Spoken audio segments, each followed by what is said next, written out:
Hey everybody, it's your old pal John. Kind of busy, so I'm trying to do as many of these as I can. You guys seem to like the Map Men, and I do too. They're so entertaining. Let's get into this. This is the Map Men, and it is called Where is America? America. America. America. America. America. Americas. Americans. Americanos. American. Americano. Merry-go-round. Amerigo Vespucci. And Italian. Welcome to Map Men. We're the men. And here's the map. Excellent beginning. Wonderful.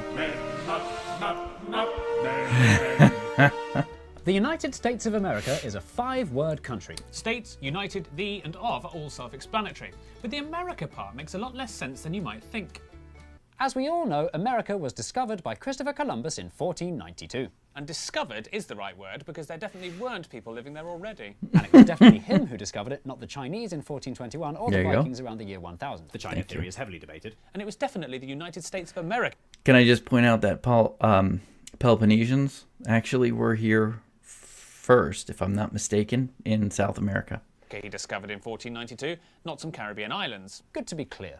But although Columbus had reached a new world, he never reached the realization he'd reached it. He'd set out in search of an alternative route to the spices of the East Indies and wrongly thought he'd found one. So he named the Caribbean islands the West Indies because he'd sailed west to find them, which is weird because if he thought about it and he had actually gone around the world and hit the East Indies, he'd have hit them on the east side, so he probably should have called them the East Indies. So if he had been right, the West Indies would today be on the eastern side of the Indies, which is ridiculous. But Columbus wasn't the only European who'd had a 15th century midlife crisis that involved buying a massive boat and sailing west until he'd come to terms with his own mortality. By the way, there is just a quick note that we all did know that Columbus was not necessarily the first person to discover the United States, America, or the Caribbean. It was actually, we had Columbus Day, not to celebrate a guy who basically killed and enslaved, stole, and told them he was their god, of all these people. It was actually because of a lot of Italian immigrants. It was to make them feel a little more included in the United States. And that's as I understand it. So we ended up having Columbus Day, which was a day that we would find, a day that we would celebrate, as the founding of, or the finding of America. Boy, I can't speak today. Just 1 year after Columbus first reached the South American mainland, Italian explorer Amerigo Vespucci got there second. Yep. But the crucial difference between Vespucci and Chris, as people in the voyaging business referred to him, is Vespucci did know he'd reached a brand new continent, and word soon spread of an exciting new world. Hear ye, hear ye! There's a brand new continent we knew nothing about until now, full of gold and spices and exciting new vegetables! Mapmakers around the world set to work, creating new and up-to-date world maps, each with their own dreadful renderings of the increasingly, but still not very, discovered continent. One of these mapmakers was a German called Martin Waldseemüller, who in 1507 had all but finished his magnificent new world map, except for one small detail: what to name the new continent everyone was talking about. He very likely would have named it Columbia, after the widely agreed discoverer of the New World, Columbus. But Amerigo Vespucci had some very clever PR people who were falsifying documents and spreading lies about exactly when he'd reached the New World. And these lies must have reached the ears of Martin Waldseemüller. You're listening to the Vespucci Hour on Explorer FM. Amerigo, he got there first! Because he made the fateful decision to label the new continent America. Latin for Amerigo. Waldseemüller published his map complete with an unnecessarily long Latin title. Complete map following of Ptolemy, the tradition, and of Amerigo Vespucci, of others, also the illustrations. If you zoom into his map and look carefully, you can see the little word America in what we now call modern-day Brazil. It was the first time that made-up word had been used anywhere by anyone ever. Nobody knows why Martin named it after Amerigo's fairly common first name rather than the Vespucci part. It's a bit like if I discovered a continent and they named it Markland instead of the more enticing-sounding Cooper World Jonesania. One part of the new world that Markland. Martin clearly didn't give much thought to was this bit up here, which he drew super small and super inaccurate. So it may surprise you to learn the inhabitants of this area were the people who, centuries later, cared the most about this map. Fast forward 500 years to the 90s. Throughout the 90s, the United States tried desperately to get their hands on Waldseemüller's map. Because it contained the first use of the word America, the US considered it to be their birth certificate, not minding that it had actually been given to a different baby since they had no qualms about swapping babies even though they were now grown adults. At the time, Waldseemüller's map was sitting in a drawer in the private collection of Prince Johannes zu Used Waldburg batteries. Waldsee in Germany. Dead They birds. wanted it so much, they paid $10 million for it, making Waldseemüller's map by far the most expensive map in Wow. history. In 2007, the map finally earned its wrongful place on display in the United States Library of Congress. How a library was able to raise $10 million, we can only guess.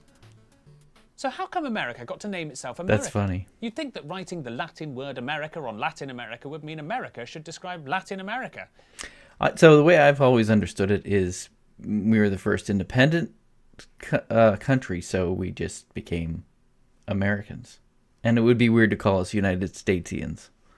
So why is non-Latin USA allowed its A at all? Part of the reason is that they achieved independence before any of the other There you 34 go, American yeah. countries. In 1776, the 13 colonies that had been known as British America used their rifles to shotgun the name the United States of America. Over time, the long name the United States of America got shortened to just America, which is how the English-speaking world almost exclusively refers to the United States today. And as you might expect, or if you're an American, as you might never have given any thought to, this annoys a lot of people. Whom does it annoy? First, Latin America. In the Spanish-speaking world, the word America on its own always refers to the entire continent, and never the country, which they call Los Estados Unidos. They even set up a petition demanding Los Estados stop stealing their name and get a new one right now. With 308 signatures, it's surely only a matter of time before America concedes. Second, Canada. Canadians resent the USA arrogantly naming itself after their shared continent, but not as much as they resent being mistaken for Americans by people who can't tell their accents apart and confuse them with people who serve cheese out of a spray can. So true. When I was in Canada, that was a thing. Some of our Canadian friends, would joke about that, and yeah, it's a thing. Third, British people. Couldn't they just keep calling it British America? It had such a nice ring to it, if you're British. Fourth, Chris Columbus. If the Americans do insist on naming their continent after a European explorer, Columbus, lest we forget, was actually there before Amerigo Vespucci. As it is, Columbus had to settle For the US capital, a province of Canada, another country, countless other towns and cities, and a national holiday. Yeah. Poor guy. Not Lastly, a holiday anymore, by the way.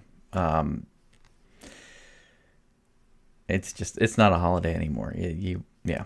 Amerigo Vespucci himself, who died never knowing these new lands were to bear his name in so many confusing and overlapping ways.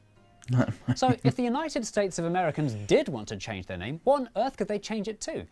Any attempt at a rebrand would come with its own controversy, and North Mexico, Hot Canada, the Republic Kingdom, United States of Columbus, the 50, Appalachia, Greater New England, Big Country, Fredonia. I know a lot of people who would love that. Worst Britain, Chad 2, Vespucci, of course, it's hard to imagine patriotic Americans ever actually Atlantica? No, Atlantica? Okay. Argram, Law and Order, Republic of Rodeo. That would just be for Texas. Pacifica, Crazy World of Arthur Brown. Okay. But the United States of Subpar Railways, USSR. That's so true. That's the most accurate. voting to be called Okay. anything else.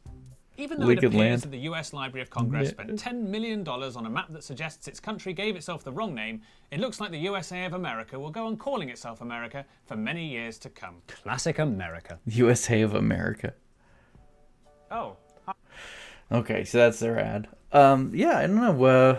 What would be a great name in the comments? I guess without being too harsh, for the United States of America. What would be a great new name? All right, y'all, take care, and I'll see you on the next one.